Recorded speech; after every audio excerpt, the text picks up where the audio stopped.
অপরূপ TV online.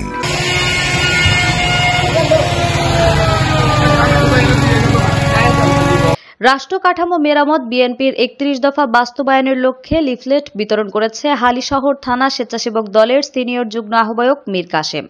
গতকাল বিকেলে নগরীর হালিশহর এলাকায় উক্ত অনুষ্ঠানটি অনুষ্ঠিত হয়েছে। অনুষ্ঠানে উপস্থিত ছিলেন হালিশহর থানা স্বেচ্ছাসেবক দলের সিনিয়র যুগ্ম আহ্বায়ক মীর কাশেম, মোহাম্মদ মহসিন, মোহাম্মদ মেহেদি, মোহাম্মদ সুমন, শুভ, আক্তার, শিশির সহ আরও অনেকেই উপস্থিত ছিলেন।